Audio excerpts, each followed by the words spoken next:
Tafsir Al-Azhar, Quran Surat Al-Ma'idah ayat 3 bagian keempat. Kalau berpikir dengan akal yang sehat, tentu akan timbul pertanyaan, adakah Allah atau setan yang memberikan ilham kepada burung itu buat mematuk kertas tersebut? Apakah dijamin kebenaran isinya? Berapa helaikah kertas yang ditulis itu? Adakah dia sebanyak manusia yang hidup ini? Atau hanya beberapa puluh helai? Apakah sama nasib manusia sebagaimana dituliskan dalam kertas catatan yang dipatuk dan dikeluarkan oleh burung pipit atau burung gelatik tadi? Di dalam surah An-Naml ayat 65, Allah telah menjelaskan bahwasanya tidak seorang jua pun, baik di semua langit maupun di atas permukaan bumi ini, yang tahu hal yang gaib, kecuali hanya Allah. Oleh sebab itu, tidaklah layak seorang yang beriman menggantungkan kepercayaan dan meminta mengetahui nasib di zaman depan kepada manusia ataupun kepada benda. Buruk dan baik pasti terjadi atas diri kita selama hidup. Meskipun manusia ingin mengetahui hari depannya, namun dia tidaklah dapat mengelakkan apa yang akan jadi. Jalan kehidupan di dunia ini tidaklah semata-mata bertabur bunga dan berkembang. Mengorek-ngorek tulisan nasib kita di zaman depan adalah sangat mengurangi rasa penyerahan diri kita kepada Allah Subhanahu wa Ta'ala. Oleh sebab itu, segala macam tenung, ramalan bintang, ataupun mempercayai bunyi burung, misalnya elang berkelit, murol berkicau, ular melintas jalan, dan sebagainya. Semuanya itu kalau dijadikan pegangan kepercayaan adalah termasuk mendurhaka kepada Allah Subhanahu wa Ta'ala. Ar-Rodi berkata, barang siapa mengaji-aji tentang hari naas, jam sekian, waktu sekian, jam ini boleh, jam itu tidak boleh, waktu itu ada bahaya, waktu demikian tidak ada bahayanya, lalu percaya kepada itu semuanya, kufurlah dia. Termasuklah dalam ini permainan Jai Langkung yang terkenal di sekitar tahun-tahun 1955. Itu sebuah keranjang dipakaikan baju dibuat semacam alat penunjuk, lalu diasapi dengan hiyo, lalu ditanyakan kepadanya hal-hal yang gaib. Dia pun menjawab, kemudian ternyata bahwa sebagian besar dari jawabannya itu adalah bohong dan tidak bertemu dalam kenyataan. Sebab itu orang yang beriman kepada Al-Quran tidaklah akan mengerjakan pekerjaan yang semata-mata tahayul itu. Padahal Rasulullah SAW telah mengajarkan kepada kita sholat dan doa istikharah kalau kita menghadapi dua pekerjaan yang meragukan akan diteruskan atau tidak. Menurut sebuah hadis yang dirawikan oleh Imam Ahmad dan Bukhari dan Ashabu Sunan yang diterima dari Jabir bin Abdullah, dia berkata, kami telah pernah diajarkan oleh Rasulullah SAW melakukan istikharah dalam hal ihwal kami, sebagaimana beliau mengajarkan satu surah dalam Al-Quran.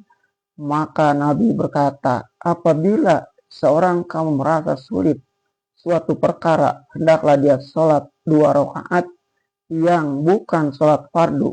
Setelah itu hendaklah dia baca, Allahumma inni astaghfiruka bi ilmika wa astaqdiruka bi qadrika was'aluka min fadlikal azimi fa innaka taqdiru wa la aqdiru wa ta'lamu wa la a'lamu wa anta 'allamul ghuyub.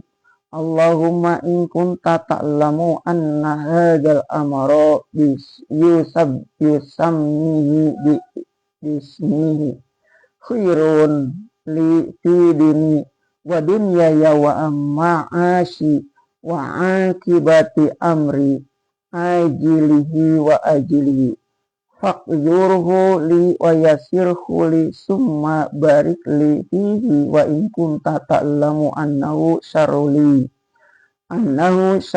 li fi dini wa dunyaya wa ma'ashi wa akibati amri fasbir fasrifni anhu wasrifhu anni waqdur liya khaira haitsu kana summa radini bihi.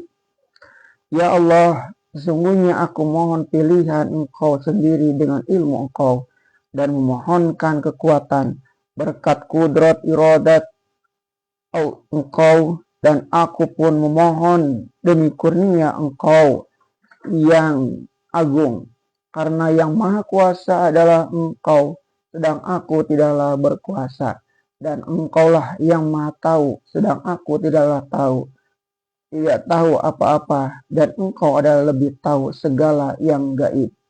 Ya Tuhanku, jika Engkau tahu bahwa pekerjaan ini lalu diterangkan apa yang dimaksud, ada baiknya bagi aku pada hal agamaku dan duniaku dan kehidupanku dan akibat terakhir dari urusanku dan kesudahannya, dunia dan akhirat, maka takdirkanlah dia buat aku, permudahkanlah dia bagi aku, kemudian itu berilah aku berkat padanya.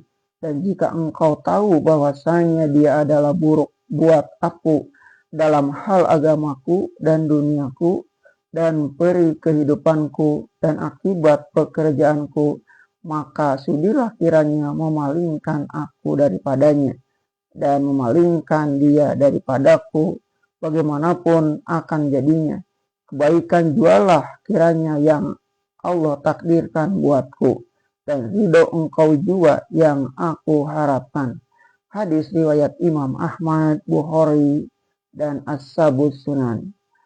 Tentu saja sebagai umat yang beriman kepada Allah dan percaya kepada tuntunan dan risalah Nabi Muhammad SAW, resep dari Nabi inilah yang baik kita pakai dengan ajaran Nabi yang bernama sholat istikharah, dan doa istikharah ini beliau tuntun supaya berhubungan sendiri dengan Allah, tidak dengan perantaran siapa-siapa, buat minta petunjuk Allah sebagaimana yang harus kita perbuat apabila kita menghadapi suatu tugas yang baru di dalam hidup.